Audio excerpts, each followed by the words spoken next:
pretty nice power supply, and I was attempting to charge up this battery with it, and I saw a flash. I'm not certain if I put it on backwards or if maybe the battery voltage was just higher than my setting on the power supply, but I fried something. When you turn the power supply on, it would say it was producing voltage, and it would produce current, and it would say, hey, I'm driving a short at however many amps you'd set it to.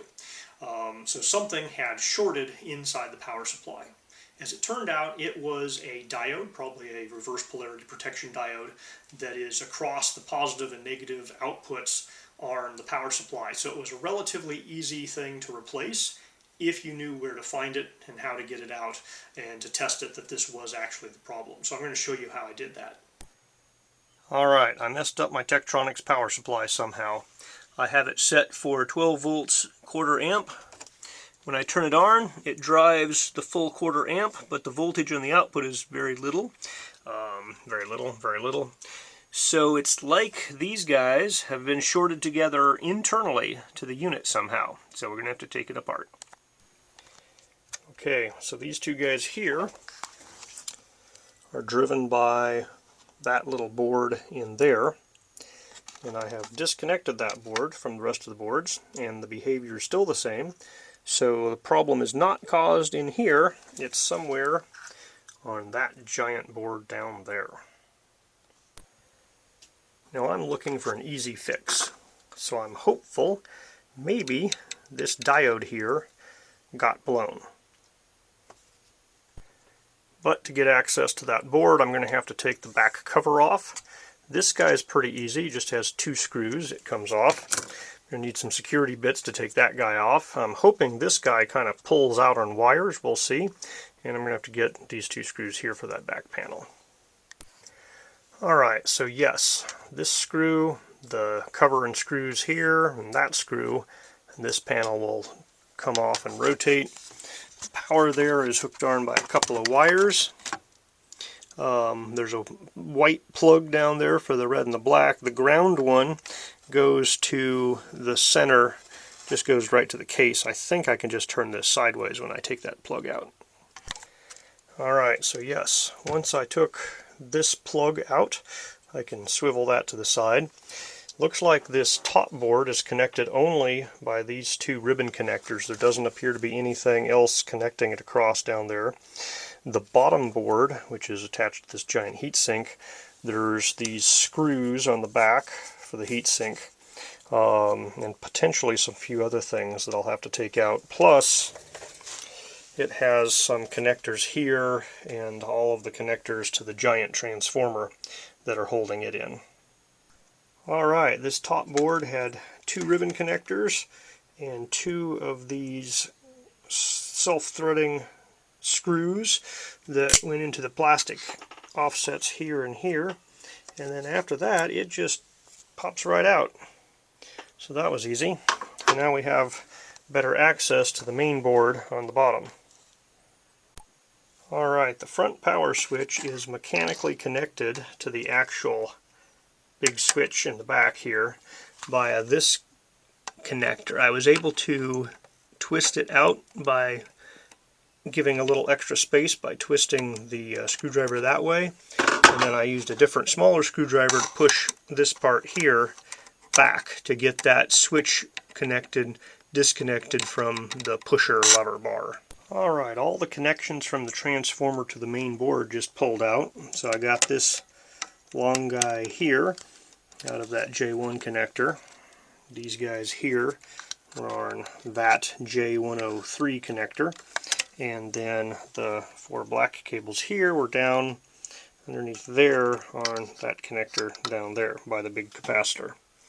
So it looks like as soon as I unscrew the screws on the bottom of this circuit board holding into the heatsink, this whole circuit board will pull out the back. Alright, it can't actually pull out the back because there's this grounding wire that is bolted to a bolt that's, stud welded in there somehow, and it's soldered to the back here, so it can't pull too far, but there's enough slack in that wire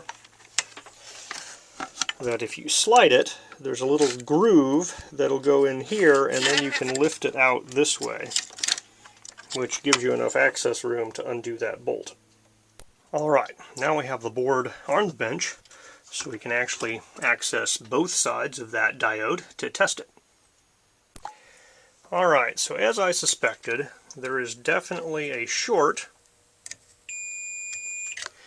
between the positive and negative rails on the output. And I don't know if it's through that diode or something else on the circuit board, but we're going to take that diode out and check it independently, because I suspect that's the most likely thing to have gotten fried, and fried shorted.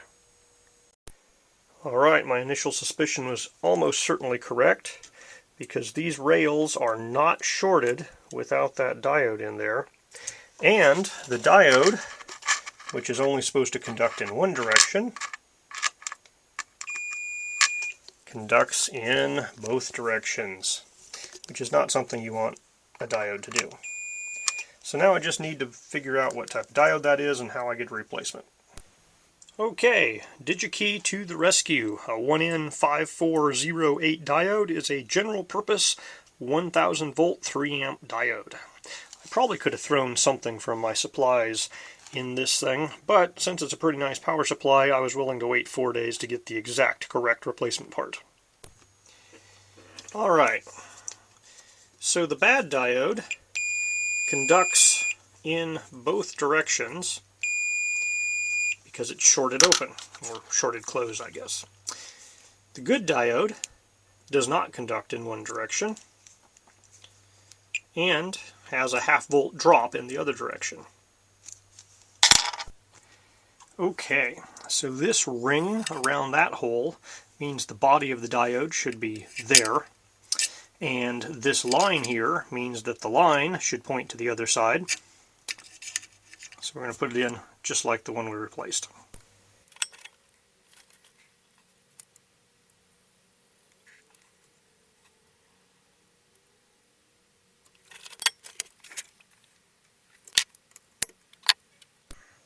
Alright, on the side here there's these two punch-ins, and the circuit board needs to be resting between the two of them on the front and the back. And then on the other side, the circuit board has a notch in it for one of these punch-ins. So you drop it in the notch and then you push it forward and it latches itself in. The 4 screws on the bottom that attach the heatsink and circuit board to the bottom can be identified by having these little lock washers on them, and they're the larger of the set with lock washers. You can see the lock washer left a mark here. This physical push button switch can be stuck back in simply by putting a screwdriver in, twisting it slightly to open up the size, and it'll snap in place, and now your switch activates from the front panel. And now we have a lot of connectors to plug back in. So this is the front panel power connector, which goes right in here.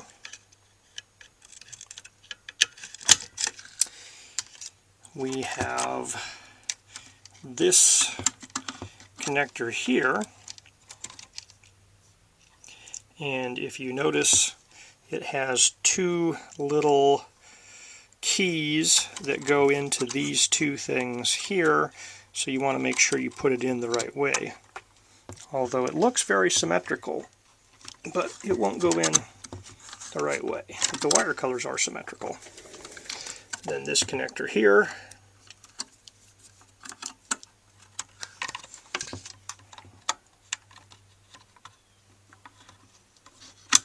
goes right there. This guy here, the black one with 4 black wires, goes down by the giant capacitor.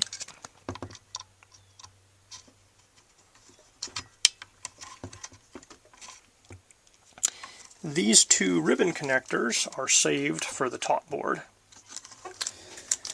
and the power adapter on the back will go in after we put the back plate on. So this guy here hooks to those guys. And at this point we need to put the back plate on so that we can hook up this power adapter before the top board goes in place and covers everything. Alright, we have 6 smaller machine screws with locking washers. 2 of those hold on the back plate and the other 4 hold on the top cover. Okay, once the back plate is screwed on, this guy can be reinserted and tightened down with a very small flat-headed screwdriver. The top board has a serial port, and that serial port goes in that DB9 hole. This corner allows you to get it between those 2 push-outs, and then these 2 guys here go into the plastic, and they use the kind of self-tapping plastic or wood-looking screws that are not machine threaded. These 2 ribbon cables are keyed alike, but if you've been paying attention, it's pretty clear that the one on the left here goes in the left hole.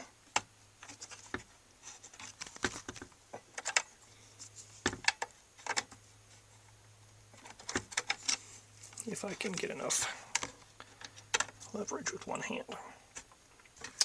And the one on the right goes in the right hole. So back to the back panel, we have that serial port, which is for factory use, so they're going to be putting one of these covers on top of it. The board is also supported by these little hex screw standoffs, so we screw those in first, and then we're going to screw this into those as well, using these little security bit screws and a locking washer. This security bit is a T10. Mine has a hole in the middle, but you don't need the actual hole for the screws.